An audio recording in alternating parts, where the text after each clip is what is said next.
Hey there, everybody. Ellyn Marsh here with Kevin and Michael from the Pod De Deux Women of Broadway Summer Series.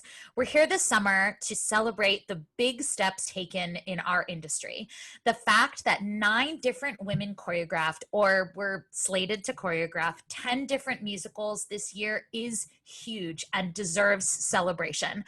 That step has led to changes in the foundation to theater, putting women at the forefront of choreography in our industry, which is amazing. But there's obviously something else missing. People, specifically women of color, are missing.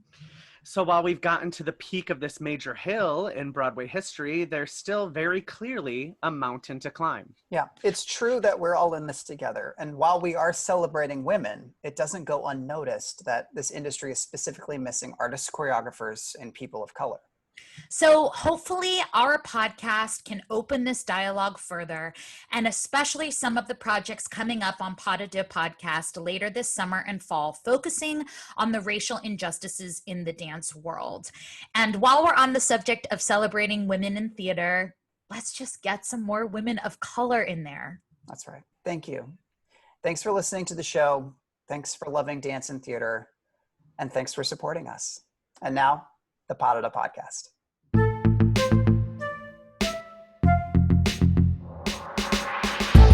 All right, welcome back to the Pod De Deux Podcast. I am Michael Mahany, alongside 2 of the theatrical art form's most notorious and monumental participants, Ellyn Marie Marsh and Kevin Michael Raponey. Okay. That's all right. That was a reach, but thank you. Hello. No, not a reach at all.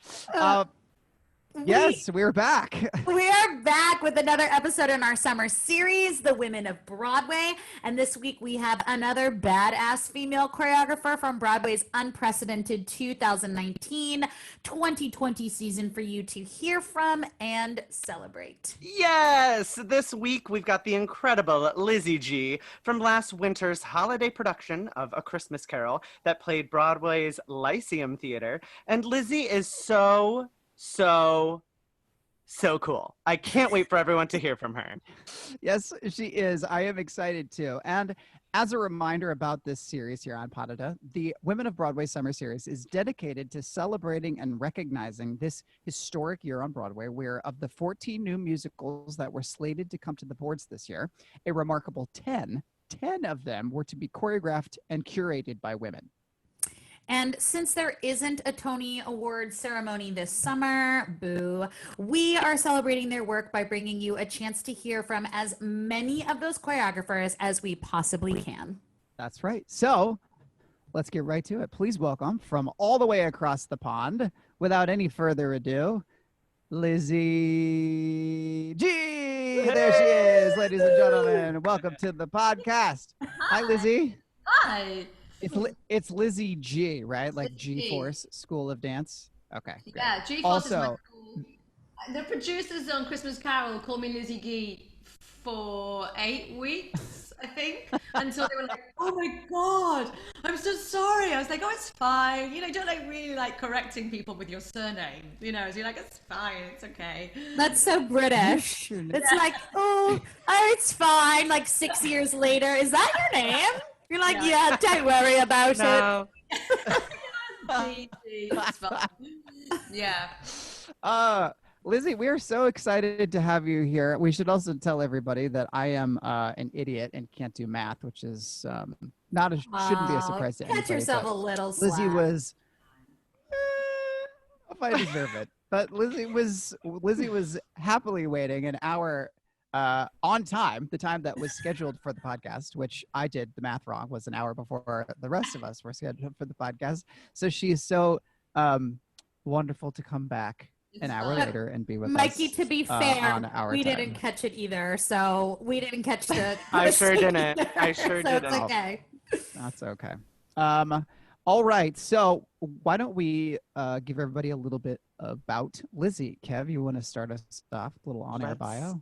Let's do it. On top of creating the choreography for the 2019-2020 Broadway production of A Christmas Carol, Lizzi Gee is also a movement director, dance practitioner, and teacher whose work spans across all aspects of theater, opera, film, and television.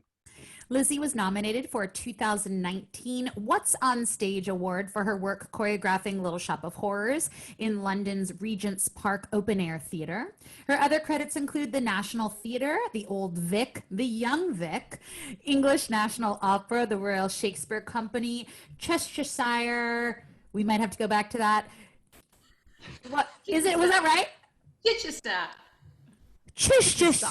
Chestershire Festival Theatre, Sheffield Crucible, Nottingham Playhouse, and many West End and touring theaters. And I'm going to talk about this with her. She is a mom. Yay! Yes, she is a mom. Yes, Lizzie was also just recently asked by Matthew Warchus to be on the associate team of the Old Vic back in January, and now she is an associate at the Old Vic. On top of all of that, she owns and runs a dance school just outside of London called the G-Force School of Dance, training children and adults from the age of 3 on up. She is also often a guest lecturer and dance coach for many theaters across the UK. And when she manages to find the time, she also volunteers at Nkosi's Haven in Johannesburg, which is a home for children and mothers affected by HIV, where she is a mentor and a teacher to the 120 children living there. She is an incredible person. I don't know how she finds the time to literally do anything, but she is a superhero. Please welcome to the podcast, Lizzi Gee, ladies and gentlemen. All right. Yes. Incredible. Wow. Okay. So much to talk about, but let's talk about first what got you to Broadway this season. It was your Broadway debut as a choreographer, right? It was. A Christmas Carol, which Yeah. is very cool. So, just for those who maybe didn't get a chance to see the show last winter, what was this production of A Christmas Carol? Why was it different? Why was it special? And what was the reason that it was able to come to Broadway and be something new this year? So the show was originally formed at the Old Vic Theatre, where Matthew Watchus is the artistic director.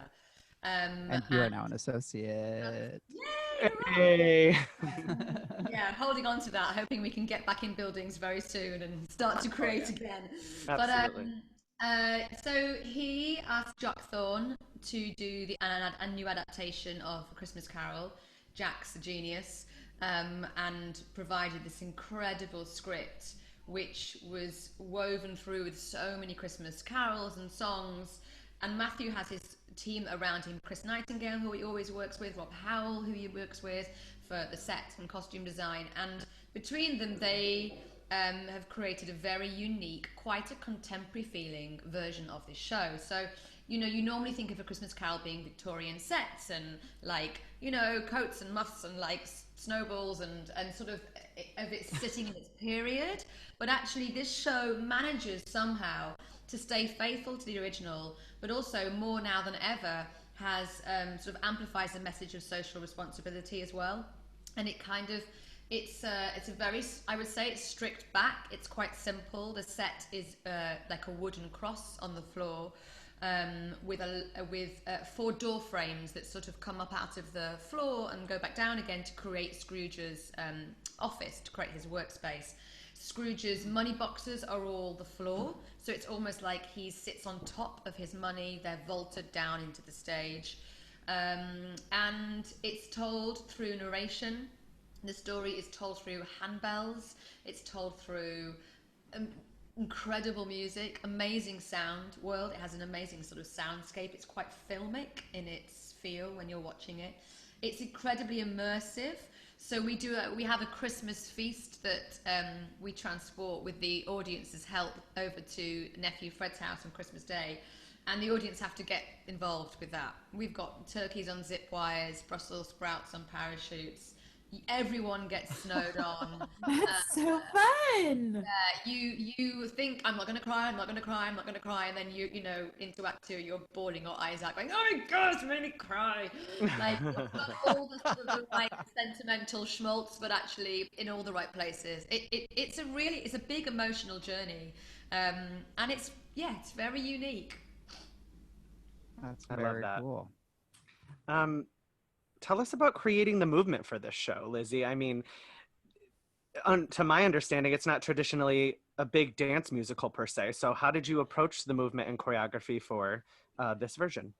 So Matthew wanted quite a few Kayleys in the show. So when we were at the Fezziwig's house, he wanted there to be quite a lot of sort of dance and vibrant sort of atmosphere. So, and a Kaylee is a very traditional form of dance that you would have done back then in the day anyway. So that, in a way, that was the easiest part of the movement side of it, because licensed to sort of swap and change the Kaylee around to fit the stage. But actually, it was the way how the narrators move. Sometimes the less they move. I mean, it was quite some of the moments where the narrators are just telling a story through very tiny movements, just lifting an arm, or as a group of people, they were like a chorus of voices, and also physically they were like a chorus of ghosts, or they'd be transporting you through from one scene to the next. And Matthew works extremely. It's a very collaborative process. So I work just as closely with Matthew as I did with the supervisor and the MD and the set designer, to make sure that the world married, I guess, in a way. So for me, it was a very sonic piece. It was quite rhythmic. My work is quite rhythmic. I'm a tapper as well. And I can clog dance, and I taught myself to clog dance for a play I did at the RSC a few years ago. And Matthew was like, well, let's get some clogging in the show. I was like, okay, let's get. So I love that. Like, at the end, there's like a celebration dance, and we have like Marley starts clogging, and then another person starts clogging, and so there's this percussive, rhythmic, sort of earthy feel to the language of the movement. And and for me, I'm quite a percussive, rhythmic choreographer. So, and that sort of sat quite well with the way he wanted the story to be told. That's amazing. That sounds beautiful. Oh Yeah. man, I wish I would have seen it. Lizzie, you are a mother of 2 boys. I have a daughter, so I always feel a very special bond with mothers that come on here.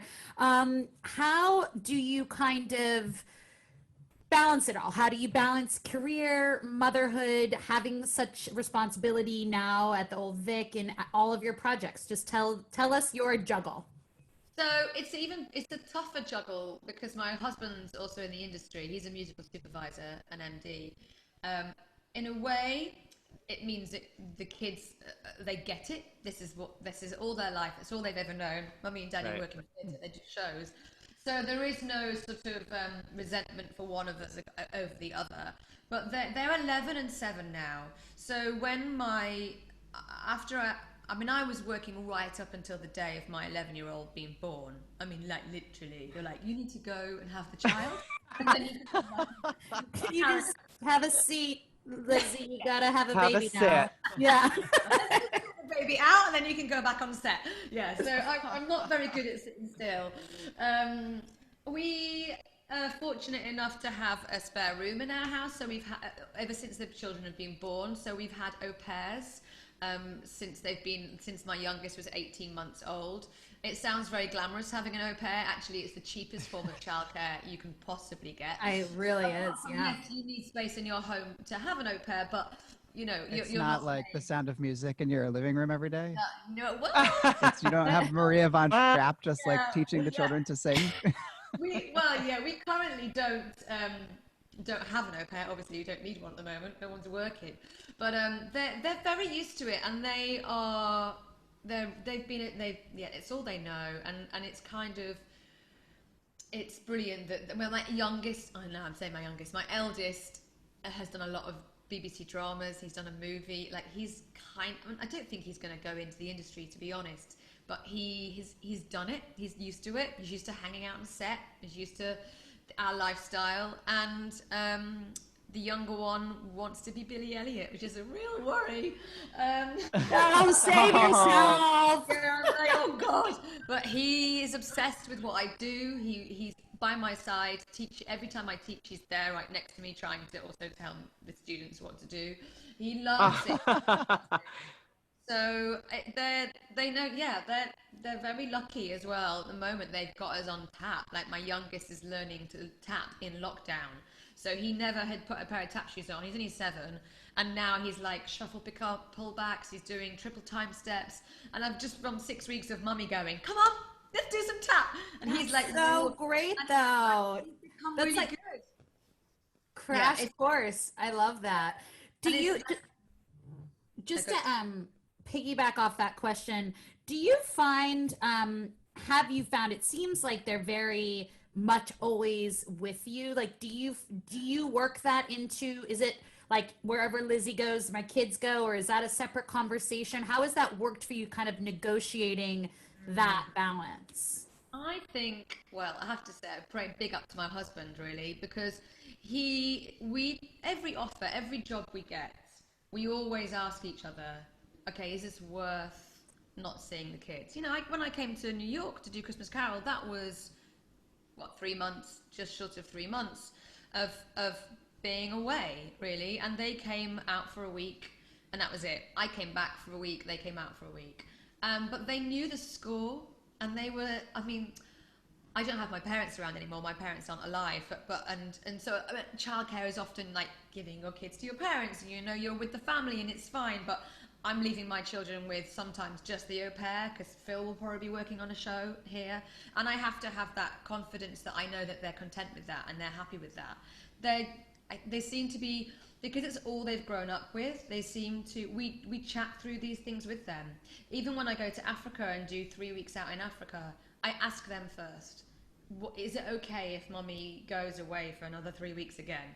And they know, they're like, yeah, well, you need to go and do this. And they're brilliant. I mean, you know, everyone says their kids are brilliant, but they are very understanding, and I find it hard, because I'm the one that's away missing them, and they've got their normal life ticking away. It's just without mummy.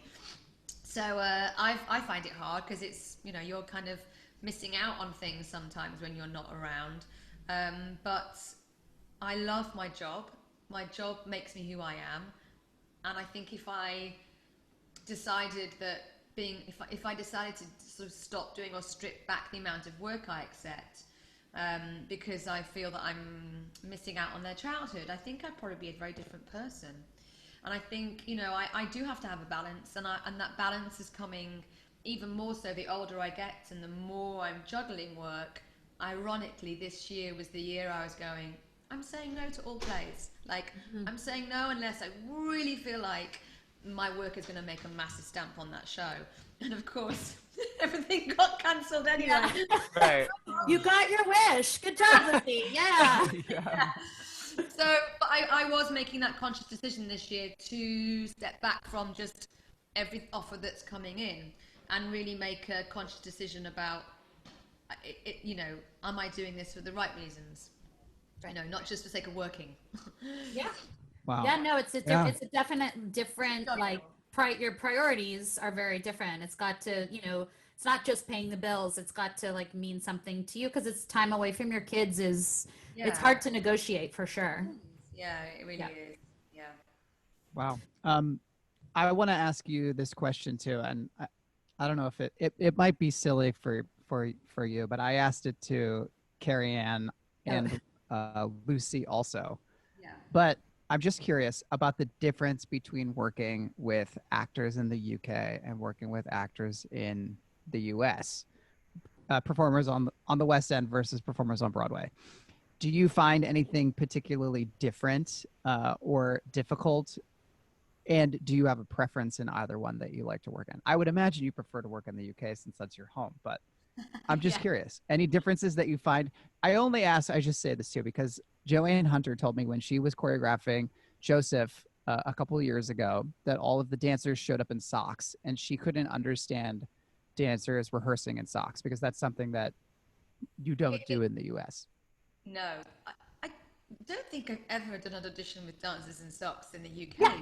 You've said that, Mikey, and no one has ever. I think Joanne Hunter had a real separate experience. Yeah, she was maybe like. We didn't It was just a have weird an audition, I example guess. because Carrie Ann and Lucy were like, Lucy were both like, no. socks. Yeah, people don't don't do know. that. Yeah, it's I mean, I think I did a dance audition for Christmas Carol. I wanted to. They flew me out, and I wanted to do a movement call. Let's not call it dance too much. I did a movement call with quite a lot of Kaylee, quite a lot of rhythmical stuff in there, because I needed to know that they could narrate some text naturalistically and keep a 3/4 rhythm hitting underneath their body at the same time. So I did quite a challenging routine.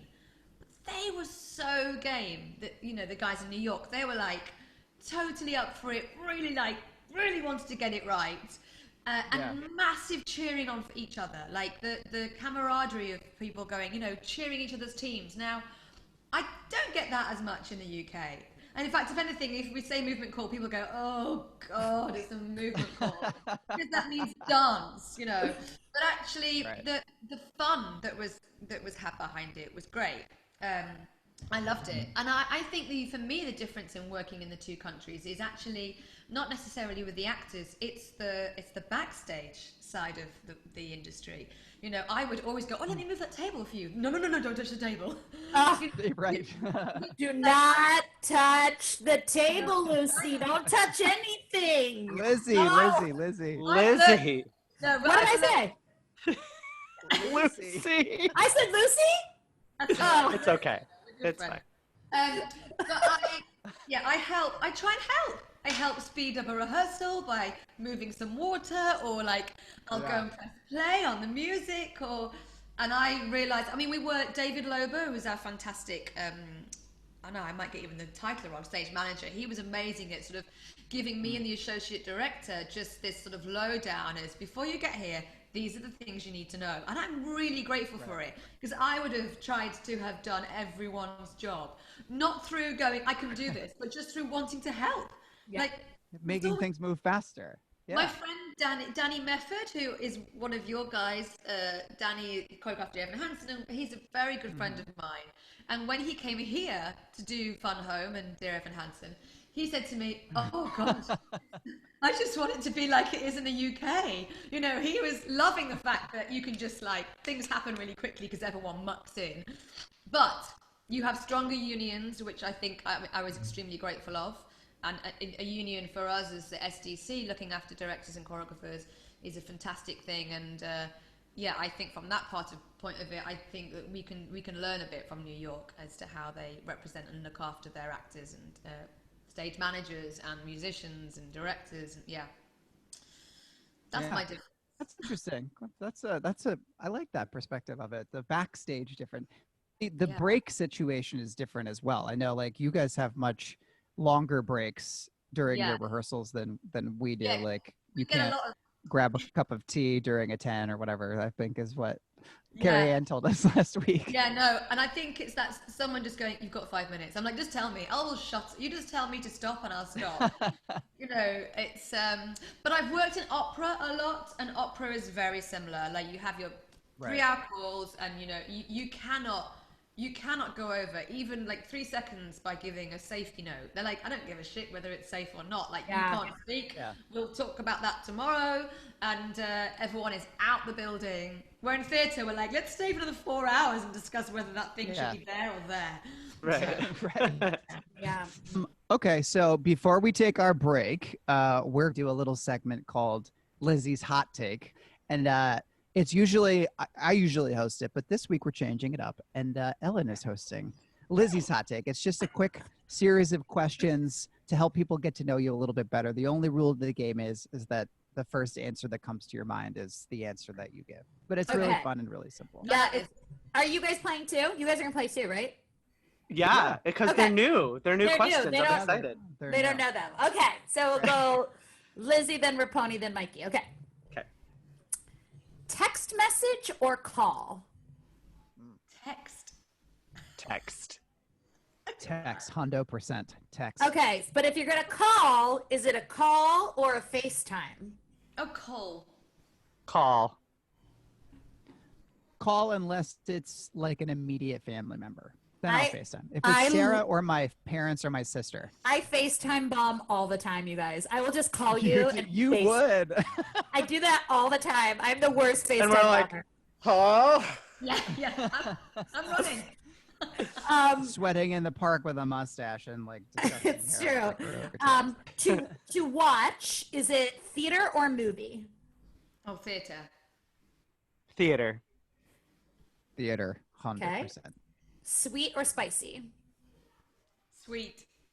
Spicy. Sweet.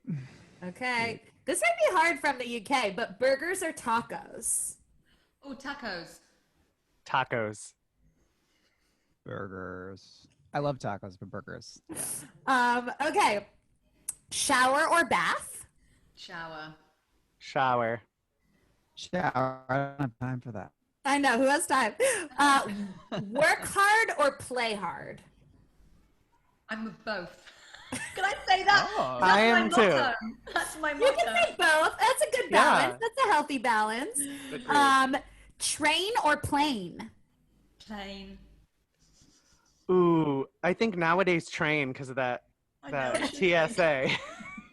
Oh, yeah. It depends on where it is. If it's like Philadelphia, train. If it's Florida, plane. Right. The trains in Europe are gorgeous. Like the trains, Yeah. like you Yeah, can that's get those little couchettes. They're gorgeous. Okay, 2 more. Yeah. Mac or PC? Mac. Mac. Mac. Okay, and then your love language, words of affirmation or acts of service? Acts of service. Acts of service, yeah. Yeah, me too. Oh, that's so That's a cute. really good question. What's yours? Aw. What's yours, Ellen? What's yours? I'm those. You're supposed to choose 2 love languages, so I chose my 2 to split. But I think words of affirmation. I just need compliments, you guys. I just need compliments. I'm needy. Hey. Oh, I didn't think about that. So the question was, which is yours that you like to receive, not give? If it's receiving, I would also say Yeah. words of affirmation, but Oh. I prefer That- to speak by acts of service. Yeah, That's me too. Yes. I should have clarified. Yeah, I should have clarified. Wait. So I like that. yeah, because you're supposed to choose your 2 that you like to give and receive. But yeah, you're right. I said that wrong. I'm the same. To give acts of service, to receive words of affirmation. Yeah, Like, I'm yeah. totally the same. Yeah, I get that.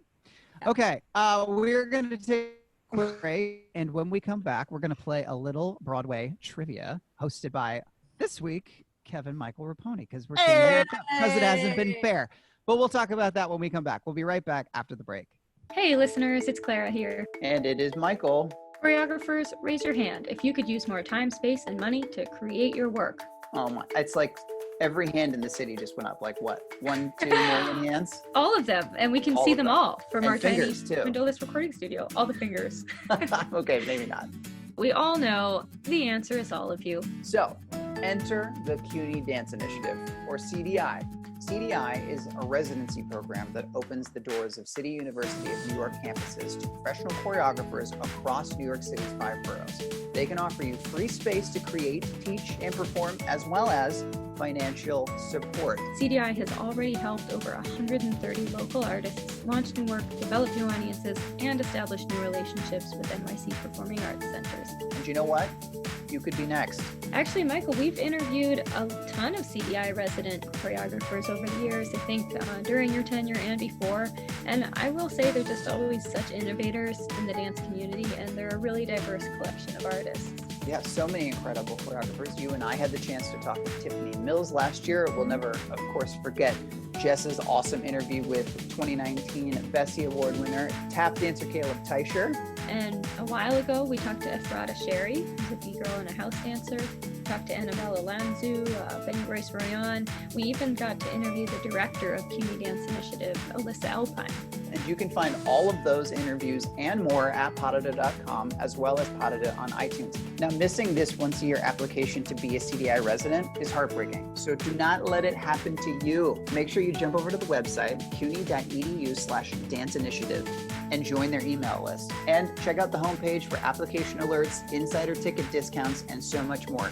And if you just love dance, make sure you follow at CDI_dance on Facebook, Twitter, and Instagram. Okay. Back to the pod. Okay. Welcome back to the Pod De Deux Podcast. Ellyn Marie Marsh here.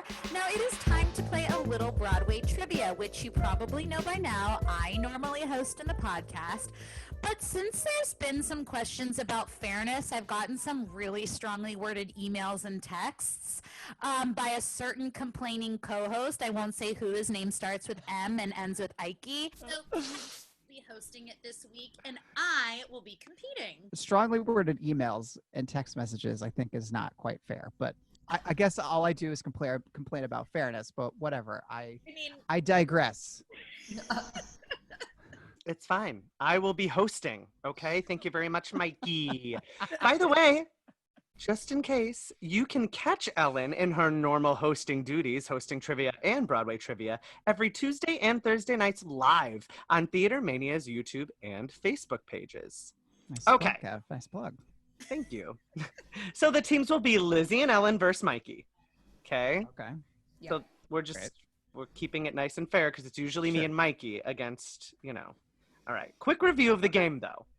I'll ask each team a question. And after your question, you'll get a few seconds to come up with the answer. If you don't know, the other team can steal. So we got it? Yeah, I've been studying, so I've been brushing up on my West End Broadway history. Let me tell you, I did the questions this week, and let me tell you, it took me a couple hours. I did some digging, okay? Oh, great. Well, These are bring good it on. questions. I've been studying, so. All right.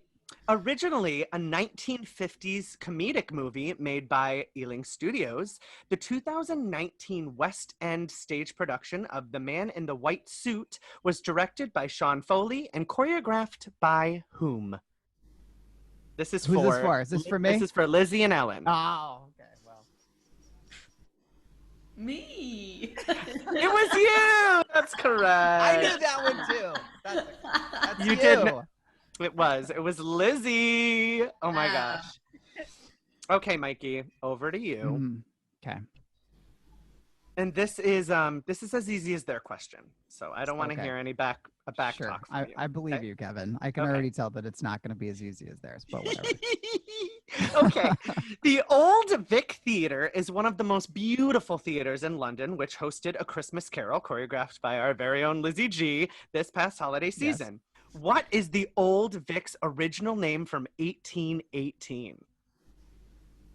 The Old Vic's original name? The original name? The Old Victory Theater? The Old Victoria Theater? Close. Queen Victoria. The Queen No. Victoria. No, Liz. All right, you answered 9 times. I'm gonna need to throw it over to Lizzie and Ellyn. Do we know the answer? The Royal Coburg Theatre. That's correct. The Royal Coburg Theatre. I did my thesis on the Old Vic Theater. So Yeah, you need to do your research. You did? I've Yeah. been trying to do my research. yeah. I can only scour so many Wikipedia pages about the West End in my free time. I mean, Mikey, I don't know how you didn't know that. All right, back to Lizzie and Ellyn. Okay. In 2018, which choreographer was nominated for a What's on Stage Best Choreography Award for their work on The Little Shop of Horrors at Regent's Park in London? Well, Kevin Raponey, that would be Lizzi Gee. Lizzie Gee! That's correct. I would like to steal. Lizzi Gee. No. Okay, Mikey, Fine. sorry. Okay, this one's actually, I think you might know this, Mikey, because this is right up your alley. If you don't know this, you should give up. Okay, in the original Broadway production of Oliver, who played the Artful Dodger? That's I used to listen to that cast all the time. That's Michael Connolly. Michael Connolly. No, incorrect. Lizzie or Ellyn, would you like to steal? It's Michael Connolly. No. I know this one. Go on. So the US national tour and the cast recording have got Michael as the Artful Dodger, but the Broadway and West End production, the original Dodger was future Monkey member Davy Jones. Correct. Yeah. Lizzie G with the steal. Oh, Davy Jones from Monkeys? The original Broadway company was Davy Jones and then switched over to Michael. So wait, Michael is on the recording, but he didn't do the original Broadway production. That's correct. And then the guy who became famous for being a pop star is not on the cast recording. Correct. Okay.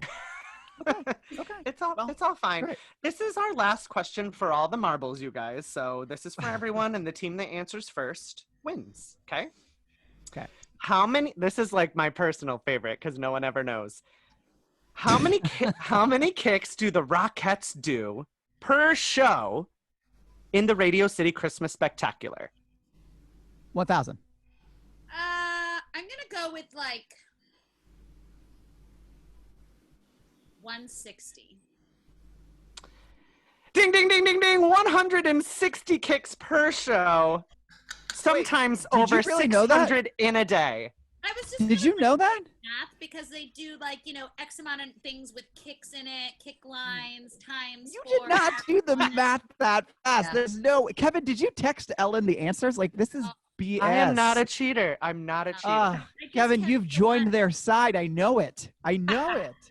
I mean, Ellyn and Lizzie win. Go take a nap. You're cranky. Okay? I'm not cranky. You're cranky. I'm not cranky. Okay. Well, Michael. I am impressed by both of your theatrical knowledge, both of the West End and of Broadway history. It is very impressive. I will continue to study because clearly I know nothing about anything. You guys are Study. amazing. Congratulations, Kevin. Great job hosting, except for the cheating Yeah, part, but it was Thank fantastic. you. I cannot believe 160 you said? That's how many kicks they do? And sometimes over 600 per day because they do 3 or 4 shows a day. Oh, Crazy. a lot of That's kicking. absolutely insane. I mean, I guess 1,000 kicks, so I guess that would be 6,000 kicks a day, but that's crazy.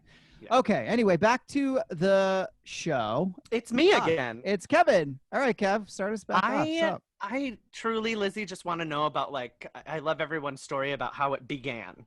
So take me back to the beginning and, like, how did you start dancing and what, like, made you want to do this with your life? So I think it was when I was about 3. My parents didn't quite know what to do with the amount of energy I had, excess energy to a normal 3-year-old. And apparently, this is the story my mum told me, the neighbour across the road knew of a local dance school in the village where we lived and suggested that she sent me there. So I went over to this dance school called Vicky Durning School of Dance, and within like the first 6 months, my mum had that message from the teacher saying, oh, she's got something, like at 4, and give me more money. No, I'm joking. So let her come more. So I was like 6 days a week at this local school, one teacher. She taught me everything. She was an incredible tapper. So she was my sort of first, and my biggest inspiration to want to become a tap dancer and be good at it. And she taught me ballet, jazz, acrobatics, everything. I did everything with her. And then I wanted to go to the big sort of colleges in London. And my village where I lived, the neighbourhood where I lived, weren't giving grants. They didn't have any extra funding. And I couldn't really afford it. My parents couldn't afford it. But they sort of, bless them, led me to believe that we might get the money somewhere. Some angel might give me the money. And I would write letters and try and get sponsorship. And basically, it came to like a week before wanting to go to this college in London, and they had to admit that they just didn't have the fees. So I went back to school. I did a year of A-levels, and every weekend I'd be on a train to London. I mean, we lived 3.5 hours away from London in Yorkshire, which is where I'm from. And I would audition with everyone else for a pantomime or for a job on a ship or whatever. I would just audition and audition it. And I got a panto. I was 17 and I got my sort of first pantomime, professional pantomime. And then the choreographer of that panto said to me, just because you're working now doesn't mean that you shouldn't still pursue some training, like 3 years, and that it's not just about making you a better dancer, it's everything else that's going to give you. So I knew I couldn't afford, my parents were never going to be able to afford the fees of a London college. So I went to a place in Blackpool, which is further north from where I live, sort of middle of England, to a guy called Phil Winston. And Phil was a really respectable choreographer and very sort of well known. And he knew me on the circuit, like the dance circuit, because he would adjudicate me in festivals, dance festivals. So he knew of me, and he basically said, he let me into the college, and he just said, you can come, but we're not second best. So just because you couldn't go to the London ones and you couldn't afford it, I don't want you to think of us as like, oh, well, I had to go there. Like, you come here because this is the best place to be. And it was I mean, he was a great mentor. And I was there for only 6 months, and they were putting me up for Starlight. And I had quite a lot of, I had been on stage quite a bit before as a young performer, as a young child actress. I'd done quite a lot of shows. So I had that confidence about being in a room and being in a meeting and being in auditions. So I ended up sort of professionally working from sort of age 19 onwards, and went down the musical theatre route. I had 2 options. I was quite a commercial street style dancer. And I was doing like the odd pop video and sort of could have gone down that route more. But then I auditioned for Sunset Boulevard, the big first Angela Weber tour that went out in 2000. And I got that job. And because I got that job, it was a year on tour, brilliant show, amazing production. And I met Peter Darling on that show. So Peter Darling, who we all know is the god of choreographers in my eyes. Like, he's, so good. He's a friend and a mentor, and he's everything to me, really. I love that man. And I met him by doing Sunset. Because I met him, I actually do believe he's helped also begin to carve the beginnings of my path as a choreographer, because he knew that's what I wanted to do anyway. I always wanted to be a choreographer from the age of like 13, 14. I'd choreograph dancers on Friends and like, do this for me. Can you do this step? I want to see what... I'd just be like always creating routines.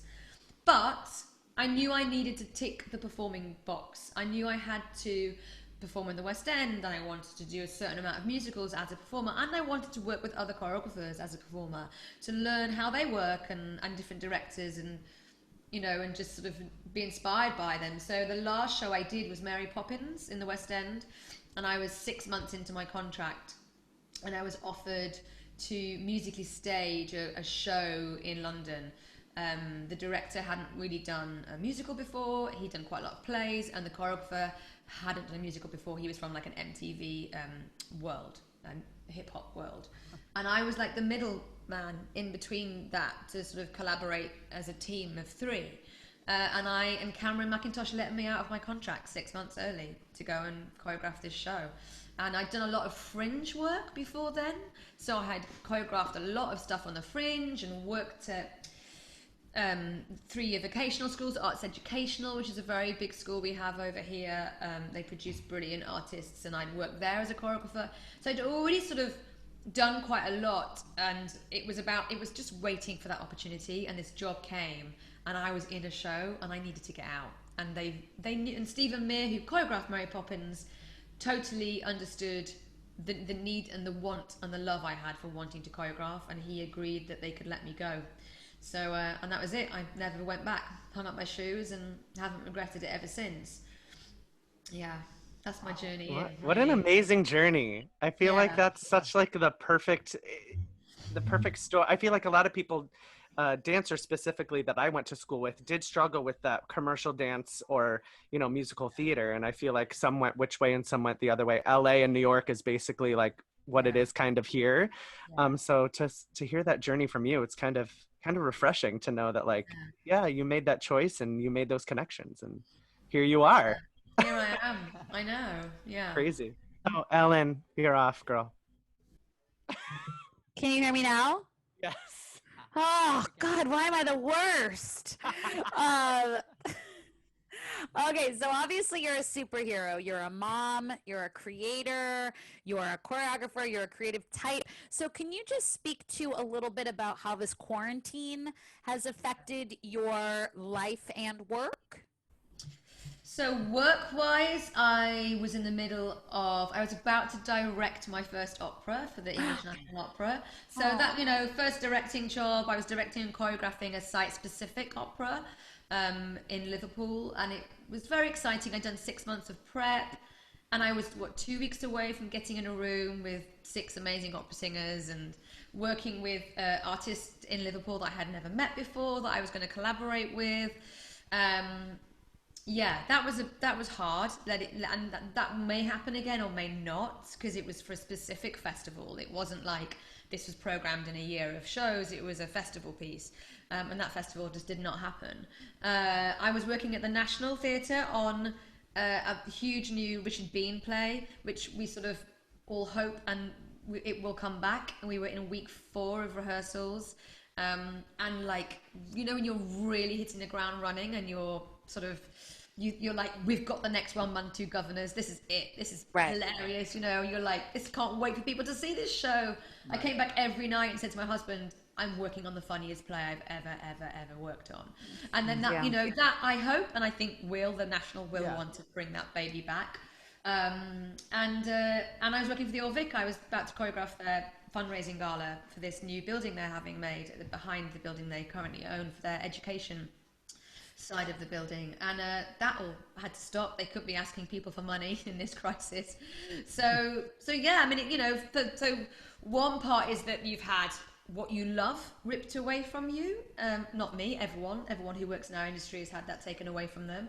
But I think it's hard for anyone not in our industry to understand what that heartache is.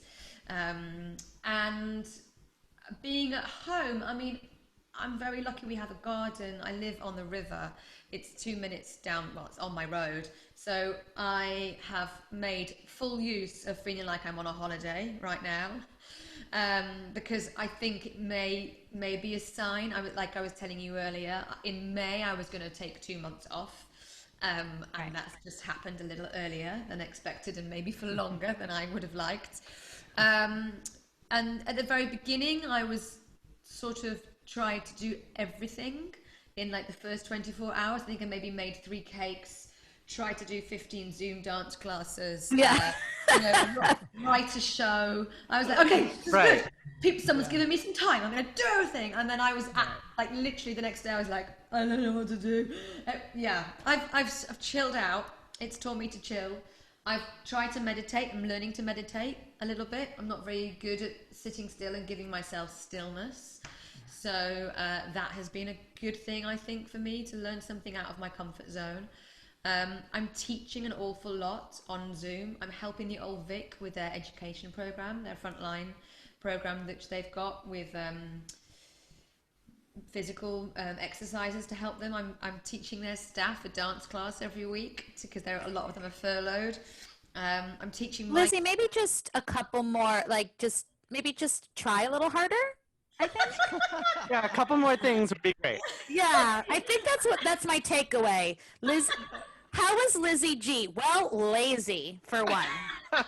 She Literally doing nothing. Oh God, I think I'm really not very good at doing nothing. Actually, I'm really bad at it, and my husband has grown to love and realize that that's just who I am. So he would I would be down the gym at 6 if I had to be in rehearsals for 9. I'd be like, I'm getting up. Yeah. And he'd be like, why do you have a lie-in? I'm like, oh, because there's no time. I need to do it now. It stresses him out massively. We're like totally the opposite when it comes to trying to find that golden time for you.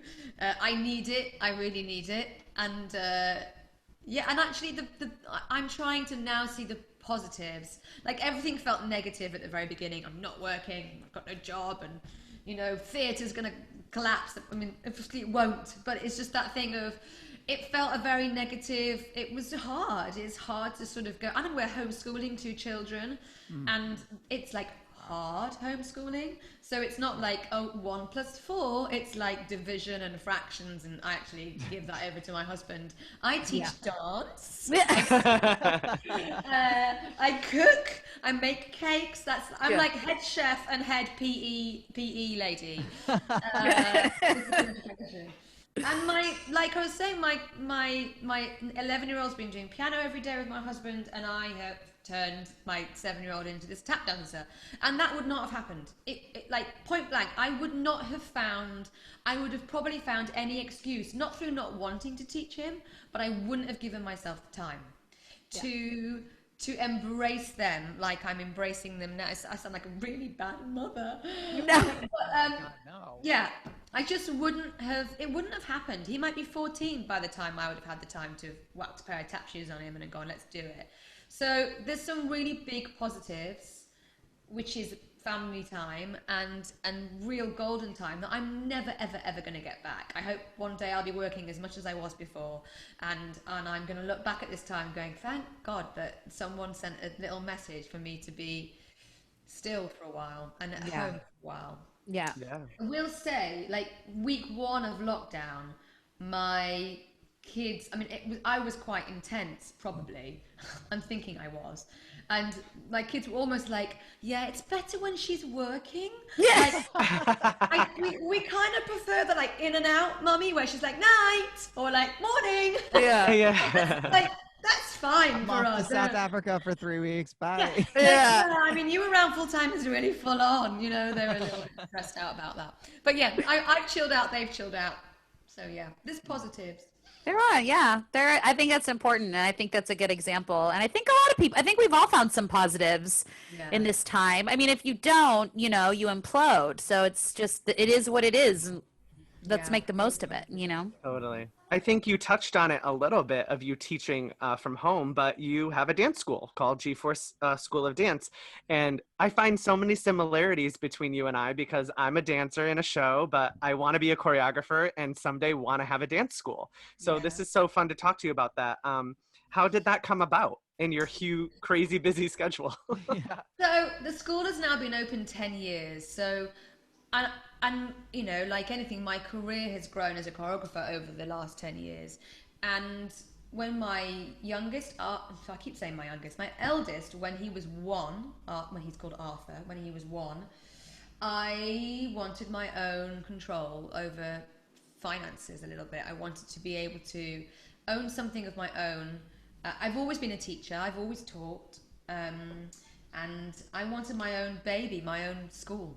And him being a 1-year-old and me sort of dipping in and out of shows but not working like back to back to back meant I was able to put the time in to create a business where we were living at the time. We were on the doorstep of a great church with a huge massive hall, has a stage on it, and I built up the business from when he was 1 year old, and now he's 11, and it's been running 10 years, and I've had kids with me 10 years who are now my assistant teachers, which is brilliant. And I've mentored a lot of them, and they, it's a small school. There's like 60 students, 70 students, but it's just a Saturday morning.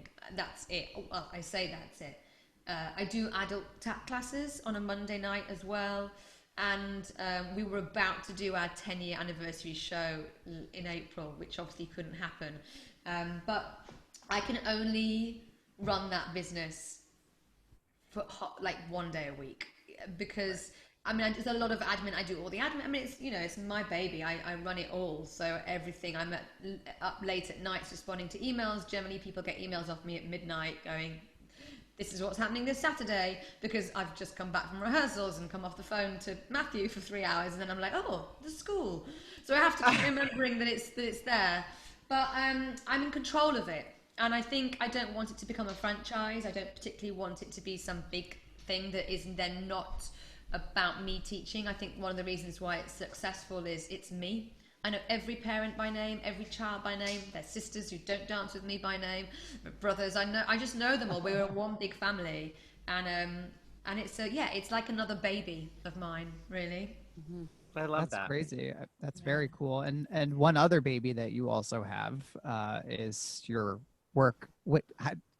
Again, I don't know how you find the time to do any of these things, but Nkosi's Haven sounds like an incredible organization with which you've worked for a while as well. So give us just a little bit about what the organization does, what it means to you, and why you work with them.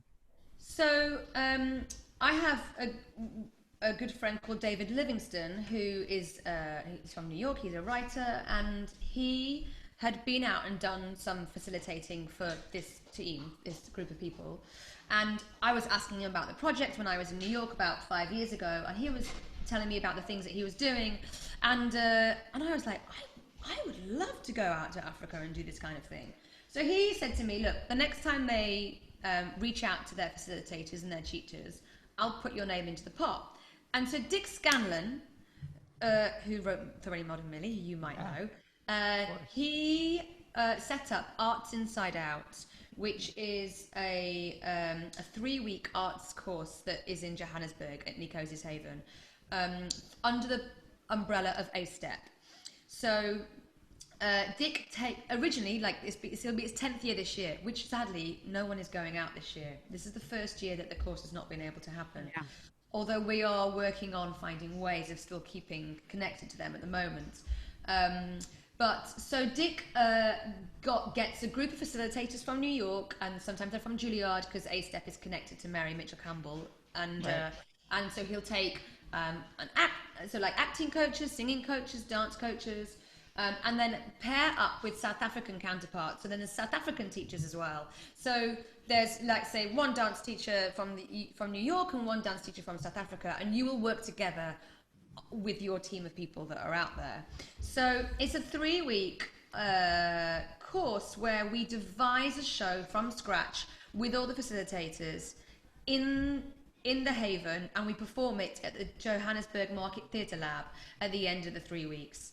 And they have devised it with us facilitating that. So I have taught dance there for the last 2 years. I've taught the moms to dance. There's 13 moms that live on site as well. They very rarely have a voice in society, and it's the most incredible thing to be part of, and it is another family. It really is another family. And what Dick does for that place, and how even what he's trying to do right now, because we can't go over there this year, he's an amazing man. He's a very generous man, and he's brilliant at pulling people together and the right mix of people, making sure there's a cross gender of teachers. So there was a male South African teacher with me teaching together, and I'm learning from them. I mean, what I learn from those kids is, I take that with me into life as well. I mean, I come back sometimes and I'm like, get off your iPad. You don't need to have one. But it's sort of like just balancing out what life is like here to what life is like there. Sure. But it's fantastic, and I hope to do it every year if I can. And Dick's very careful at making sure it's not the same faces that the kids are always seeing, that they're meeting new people all the time. But yeah, he likes having me around and part of the team, and I'm the only UK person that does it. So it's all New York facilitators and South African, and just little old me that comes across from the UK. This is how I got to know Danny Mefford, because he was sort of directing the piece last year. I was choreographing it, and he was out there with Dick, and we became very, very close friends. So yeah. That's awesome. That's amazing. That's incredible. Sounds incredible. So, Lizzie, last question before we let you get on with the rest of your day. We've taken up so much of your time. We like to end with this sentiment, seeing as this is a podcast celebrating women, celebrating female choreographers, and celebrating this epic year that we have had and had taken away from us. So essentially, I just want you to speak to the fact that you are among these 9 incredible women for the season, the 2019-2020 season. And this is really special and really different, and hopefully you guys are setting a precedent.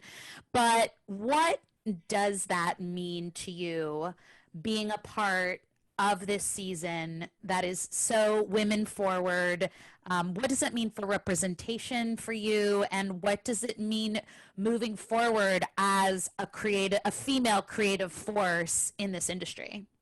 So I think for me, the biggest sort of accolade for me was just getting to New York. I mean, to be able, it's a big dream. You're working on Broadway, you sort of, you throw it out with every conversation. I've worked on Broadway. Do you know this? Yeah. It's a brilliant thing, and I actually don't use the female card too much, because I think it's important. I am in this job. Yes, it's hard. And there are not many others. I feel in the West End, and I'm not sure if it's the same in New York, but with movement directors, we are quite female heavy. I think there are a lot of female movement directors on plays, maybe because of intimacy, or directors feel more comfortable working with a female movement director on something that feels like it requires their touch and guidance. I think there's less female choreographers, which is a shame, but I wonder whether it's because of motherhood, and it's a full-time career. It's full on, And I chose to make that decision to accept a full-on career and maybe not spend as much time with my kids as someone that doesn't do what I do. And that's fine. I think that's a choice that I have made to be able to do both.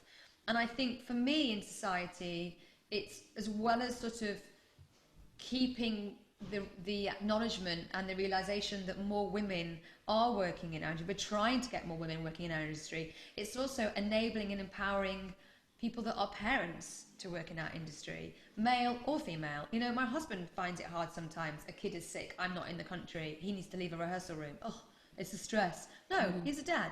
So I think it's being able to allow for society to allow those two worlds to sit together.